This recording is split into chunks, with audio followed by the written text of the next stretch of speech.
completely, because that would be an anomaly, and who wants an anomaly? Not me. But it's been a bit of a week, hasn't it? It snowed. People got in trouble. People are just spouting off all over the place, and some of them are not happy about it, and some of them are. How are you, everybody? It's still out of tune. It has to be, because otherwise it wouldn't be me. It has to be completely out of tune. Hello, Philip. How are you? Have you been enjoying the news this week? Oh, the news. So much is happening. Now, my opinion on the news is if you're not a news reporter, then you've got no obligation to be impartial, because you should be able to say whatever you like on social media, as long as it's not absolutely horrible and is meant to say things that are going to be harmful for people. If it's just your opinion, it's just like a comment, then it's all fine and good and dandy, don't you think? So free speech, it's something that you should do every now and then. But if you say very, very bad things that are defamatory, you should probably not do that. But if you say things that are just commentary and are not really a problem, then if you're not a news reporter, then does it really matter? We do seem to have a small bigot problem. You're quite right, Philip. A tiny, tiny, tiny, tiny little one that's getting bigger the more you pick it, because that's what happens when you pick it. It goes bigger and bigger and bigger and bigger, and you just make it worse. So do not think at the time. Just make it happen. Pickets and scams. Am I going to a union place? I might be. Let's see. Anyway, how are you? Has it been a good week? Did it snow there? Did it have a lovely weather with a snowman? Did you build a snowman? Did you build anything? Did you build a light? Did you build a skyscraper? Did you build anything? There's nobody there. Everybody's gone. There's nobody here. So I can do what I was going to do anyway, which is everything, which is nothing, which is absolutely pants.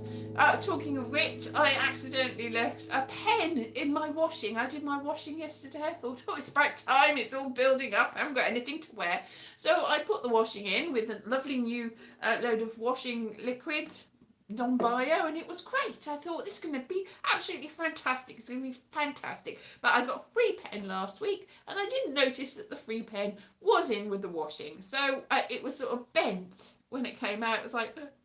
And I looked at most of the washing, it was fine. But one pair of pants and one particular top were completely in ink. You still hear it lies. So I haven't thrown them away. Look, there's an ink spot here. Oh, that's all it is. There wasn't that much ink, really. It's not all it is, because I'm covered in ink. I don't know whether you can see me. There's ink all over the back of me, but I'm wearing a cardigan and I'm inside and nobody can see it, except for you, and you're forgiving by nature, people that watch this, aren't you? Yes, I'm all covered in ink. Inky back. But it's all good. Nothing's a problem, really, when it comes to that. Do a G. Yay. So yeah, this bit snowed.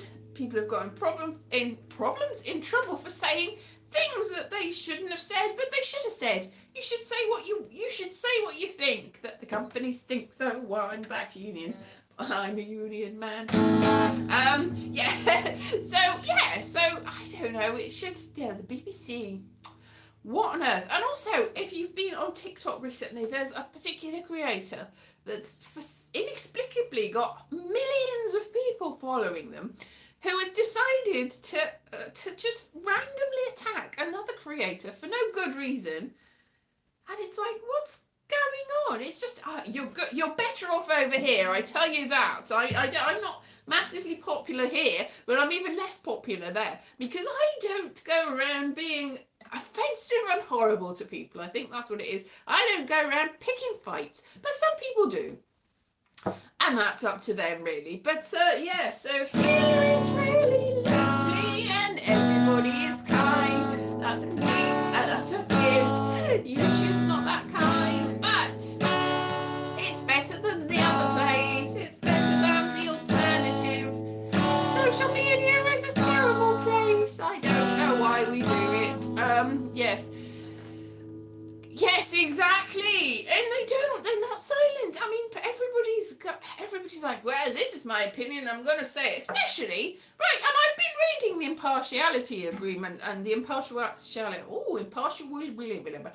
blah, blah. There, if everyone said things like that, then we'd be all happy because nobody would understand what they were saying. I read the impartiality guidelines and it says that there should be a broad, over the whole course of the whole BBC output, it should be impartial as a whole, but individual programmes do not have to be, as long as, broadly speaking, there's something as the alternative point of view. It doesn't have to be within a particular programme, which, you know, what they've been doing lately is like, here's an idea, I'm going to just get somebody that's got the opposite idea, even if this idea, and it also says, if something's universally agreed to be true, then you don't need to have the opposing person going, well, that's not true because I've decided the earth is flat and everybody is made of cheese, ha ha ha ha. If you don't think that's the case, you don't need to have it. So, and also it says news broadcasters and presenters on news related products, they should be impartial generally. They shouldn't be mouthing off. But if you're an actor or an entertainer that works for the BBC, you're allowed to say what you want within reason. So, you know, obviously if you say something really horrible that's so offensive that vast groups of people are just suffering because of it, but if it's just a general comment, even if it's political in nature, even if it's just, you know, even if some people don't like it, generally, if it's not going to cause a riot, then it's difficult, isn't it? But it does say on the impartiality things, if you're an entertainer or presenter, even if you work for the BBC, then there's not a problem. It's only if it's a news. And forgive me, but I don't think that the sport is news. It's in the newspaper sometimes. It's at the end of the news, but it's not actually news. It's not really. I mean, there are politics in sport. I'm sure there are a lot of politics in sport, but it really shouldn't be a relevant thing. A relevant thing. I've gone all Jerry Lewis. Talking of which, controversially, he made a film called The Day the Clown Cried, and I know some people that say they've seen it, but maybe they've tried, but it's not available because it's so very controversial. It's apparently saying things that maybe aren't very commercial, and so it's in a loft, in a vault, somewhere in America, and apparently next year we're going to all be able to see it, but it's never going to get a general release because it's so very mawkish and very, very offensive to some people, apparently, but I don't know because I haven't seen it. And there's been films of a very similar nature, like Life is Beautiful with Roberto Benigni and The Boy in the Striped Pyjamas, that sort of thing. So, when you think about it, Jerry Lewis was very much before his time, but you can't see it until next year, which is in the future of time.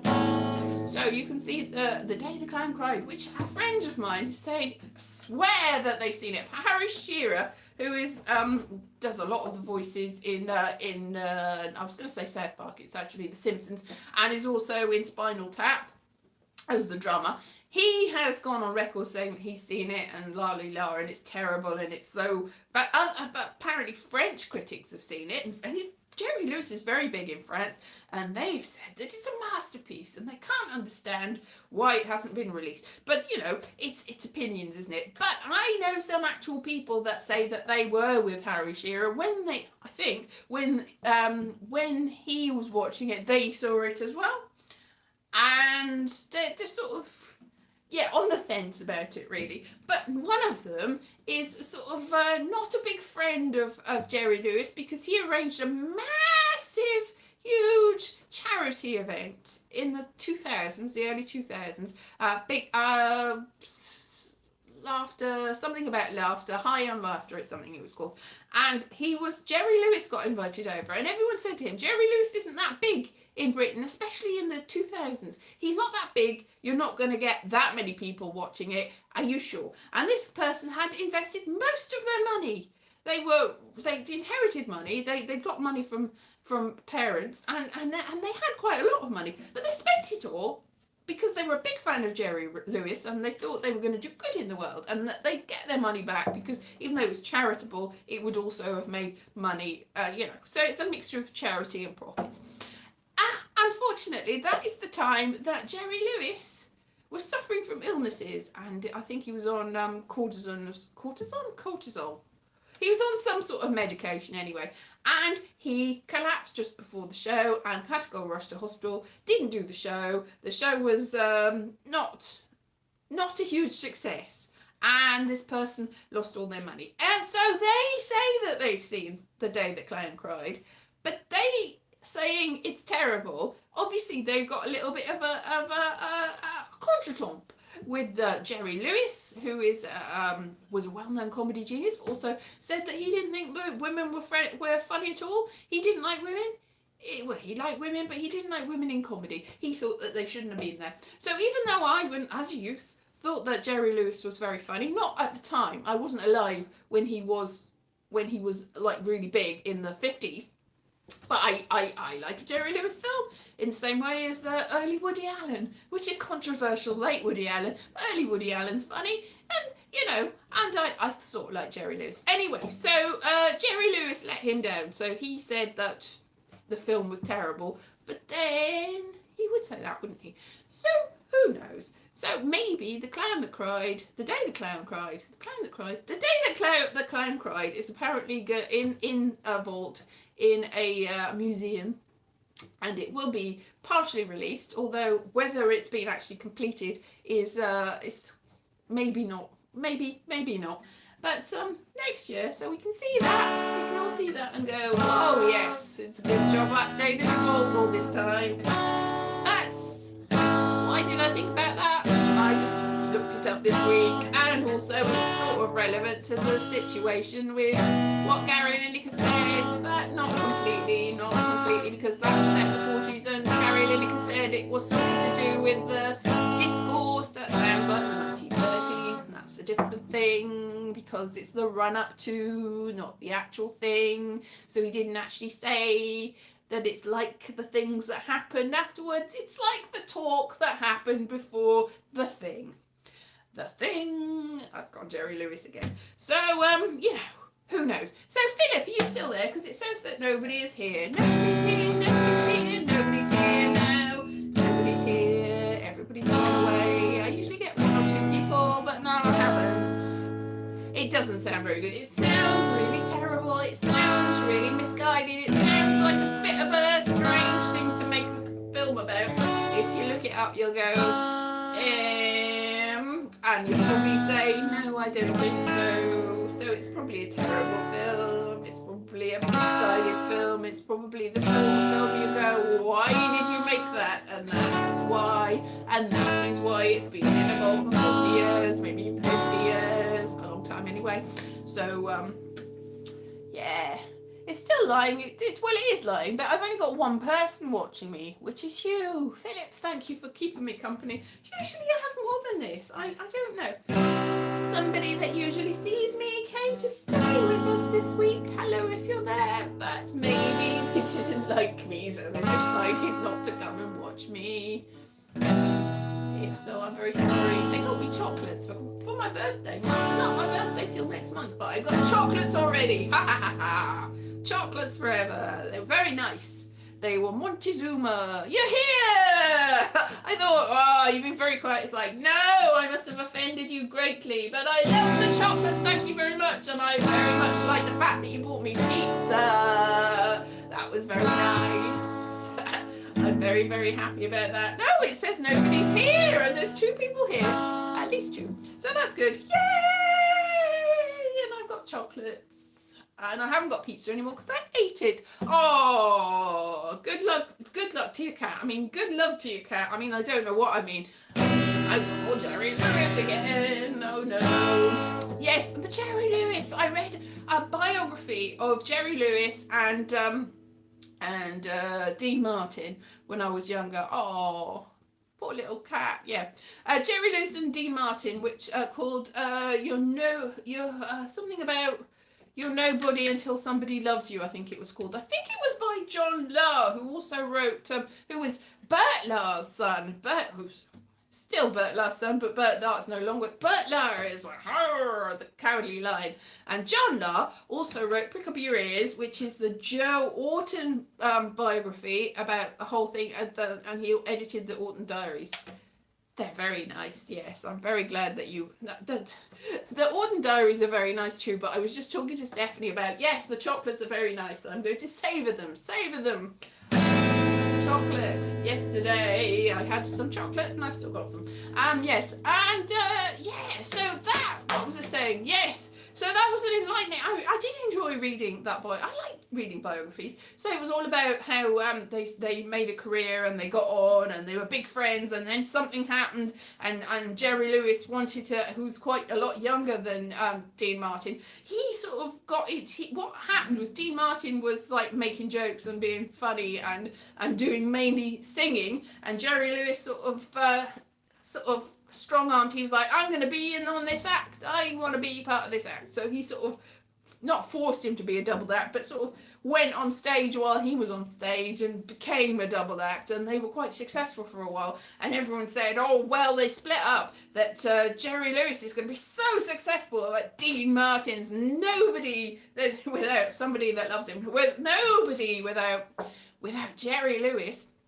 And of course that didn't really happen because Dean Martin was the part of the Rat Pack, part of something else, and he was very big, and he got his own persona and he was very funny in a different sort of way to Jerry Lewis. Let's be honest, it was a bit of a strange coupling. I mean, Dean Martin and Jerry Lewis, it's like, I can't see it, but it was like such a success in the 50s, such a success. And they split up, and then Jerry Lewis went one way and Dean Martin went a completely different way. Jerry Lewis was like by all accounts, a massive egomaniac and wanted to do everything. Maybe that's just, these days, he was an auteur. He wanted to be an auteur. And in France, they think he is.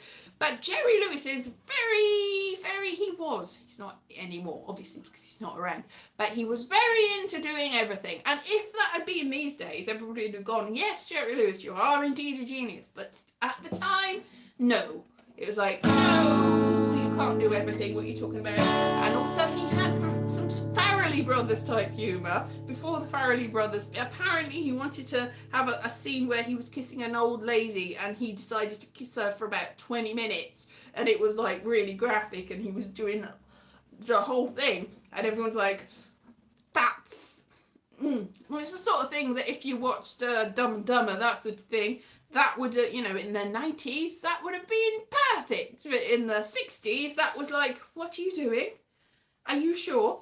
So, Jerry Lewis, before his time, and yet after his time. Because if he'd been around today with that same sort of humour, that probably wouldn't have worked. But, I don't know. I liked him, but it doesn't age well, to be honest. Well, I'm talking about Jerry Lewis so long. I don't know. Just because of speech and making silly jokes and saying things that are a little bit offensive to other people, and everything is offensive to somebody, but some things are offensive to quite a lot of people, so maybe we should be careful about what we say, but then again, everyone's gonna have their day and say, that was offensive to me. It's like, okay, well, as long as it doesn't harm you or cause you any grief, as long as it doesn't make people come around your house and knock on the door and do bad things to you, then maybe we should just leave it.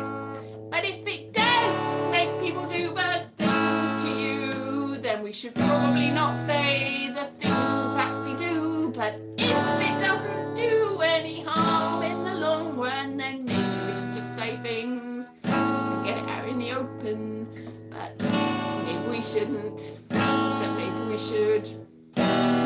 get in trouble, or maybe we should just let it go, or maybe we should, or maybe we shouldn't, and I don't really know. It's a very, very complicated thing, because free speech is not freedom from consequence. If you say things, then things happen, as in real time is what's happened to Gary Lineker.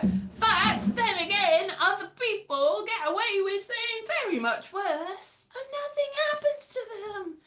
So who knows? And then other people say bad things about people, and bad things happen to other people because of the things they say. So words do have a gravity. Words do have a meaning. Words can be harmful. So words don't come easy to me. Words are a difficult thing, aren't they? Yes, so I don't know whether I've ever said anything that's actively harmful to other people, but I hope not, because I don't want to say anything that makes people upset.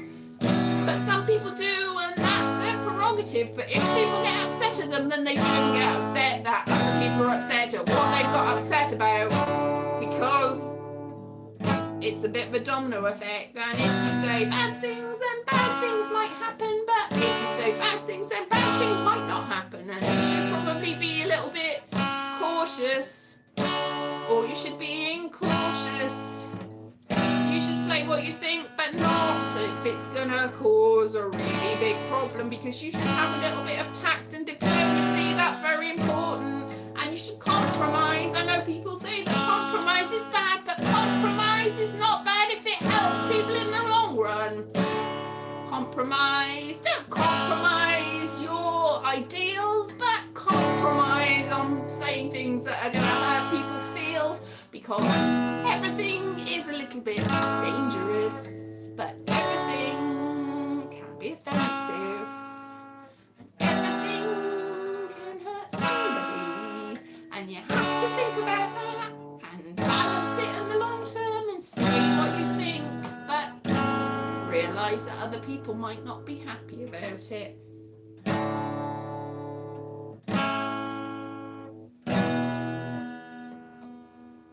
That's just the way of the world, isn't it? Just the way of the world. I went all weird there, like some sort of frog. A Mr. Bean frog. I don't know what's going on. Anyway, I'm looking at my face, and the thing is about time is it doesn't go backwards. So you start off going, I look all right, and then you think, oh, I look terrible. And then in your youth, you think, oh, I'm so ugly and fat. No. And you look back at the pictures and you go, what was I thinking? Or sometimes you go, yes, I was right.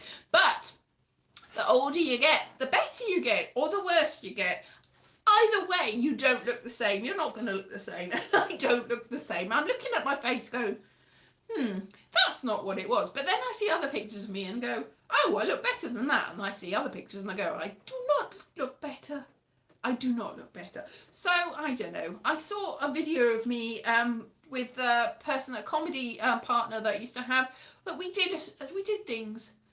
I'm not going to mention names, but I haven't had that many people that I've done stuff with. But this is a person that I don't talk to anymore.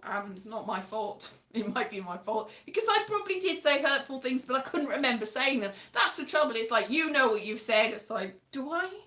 I'm not sure I do. Anyway, haven't seen them for a while. Anyway, the point is, I was like, my gosh, I look young and beautiful in that. And I can say that because I'm not anymore. So it's not big-headed to say, oh, the regret and I don't look like that anymore, and I'm quite a lot heavier. I'm like, I should lose weight. And I'm like, can I be bothered? It's too hard. Really, what is the point? What am I losing weight for? Am I going to be like a Hollywood big star is there any real reason to be skinny? Probably not. Probably not. But I did look all right in it. I was like, oh, because I remember at the time thinking that I looked like a complete state, and I don't look like a complete state. I look all right. So, but I don't know, vanity, all is vanity, because it all goes, doesn't it? Hello, Erfingle, how are you? I hope that you're having fun and you can look it. Yes, so I've been eating chocolates and I've been listening to free speech. That is not very free anymore, and I think that I defend your right to say something, but I do not agree with it all the time. I like fun too. Fun is fun, but little bit dangerous, and things that people say can really be controversial, and people really need to think about that. And people get older, people get colder, people get bolder. Something about a folder. Da da da da da da. We are all very much not going to live forever, and apparently there's going to be a big meteor hitting us in 2045 on Valentine's Day. That's very cheerful. I've never had a good Valentine's Day, and I think that will not be one that will be any better. Or maybe it will, because at least something will happen. At least I'll go, wow, a rock, you've got me a rock, a gigantic rock. Ooh, it's like, we'll be like the dinosaurs. We'll have something in common with the dinosaurs. Hooray! Great, I've always wanted to be a dinosaur. Dinosaur.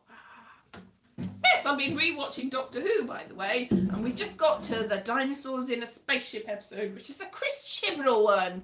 And he likes gangs. It's like it's a big gang of people. Now we've got Nefertiti, who potentially could have been a great addition to the cast, but was wasted. And we've got that guy, what's his name? Rupert. Anyway, Rupert Graves. I'm going to say Rupert Graves. Probably not. And he's in it. And he's a great actor, and I love him loads. He's great. But that character is not great that he plays in that, and he's been wasted in that. And there's some sort of love between Nefertiti and his character that does not work. And they're just running around, and Rory's dad's running around, who's Mark Williams, who I've interviewed. I've interviewed a lot of people. And he's very nice, and he's great, but he's wasted in this. And also, Amy and Rory are just running around for no good reason. They don't need to be there. There's dinosaurs for no good reason. There's the guy that went on, what's his name? The guy, I know his name. The guy that later got to play the first Doctor. He's, I've forgotten his name. Oh, I knew his name and I don't know his name. Anyway, he's in it too, and he's wasted. And it's got Mitchell and Webb, who sometimes are good and sometimes are bad, who are wasted. There's just great big robots, and they do the voices. Not John Hurt, no, the other one, David Bradley. So he's in it. He's wasted. He's just sort of lying there going, oh, I'm injured. And then David Bradley. I've just said David Bradley. Saying it after I've already said it's not going to help me, is it? I've already said it. So David Bradley's in it, and Mitchell and Webb are in it, and I like David Mitchell more than I like Robert Webb. And the reason for that is I said something on Twitter once about how it's really difficult to be a comedy writer, and Robert Webb said, oh no, well you just have to wait. And about 2 years after college, I had to wait for ages. I was like 24 before I got my big break, and I pointed out that he'd gone to Cambridge and was part of the Footlights and had made loads of connections, and he got very angry at me, and I was like really? No. So I didn't really. So anyway, that's just, and also I was in the Loft Bar or something at the same time as him once, and he was just being fawning and weird over some woman that he was with, and it was just a bit weird. So it's not, it's a personal reason why I don't like it. I think he's a good actor. But in this particular thing, David Mitchell and Robert Webb were just wasted. They were just saying dialogue that did not need to be there. These massive, they didn't sound like the robots looked. They were just being Mitchell and Webb, and they were just saying things like, oh, we're running after the Doctor. He's getting away. You didn't need to say that. It's obvious. Yes or no. It's pointless. Really. It's YouTube full of delays tonight. I'm sorry. Anyway, so there must be a delay before you see the comments. I'd already said David Bradley, so I didn't see the comment until after I'd seen it. So maybe that's what it is. But I had said, I don't know what's saying it, but I did remember, I was like, David Bradley, and then I saw the comment, which popped up a second later. Anyway, it's like Chris Chibnall had an idea. It's like dinosaurs on a spaceship. Wow, that sounds like a great idea. Ooh, Nefertiti as a companion. That sounds like a great idea. Oh, Rupert Graves, I like him. David Bradley and Mitchell and Webb. wow, and you've got Amy and Rory back. Wow, what's this about? Well, that was a disappointing load of old nonsense, wasn't it? Nothing happened and it was pointless. Pointless. There was the Indian army in space. That was interesting.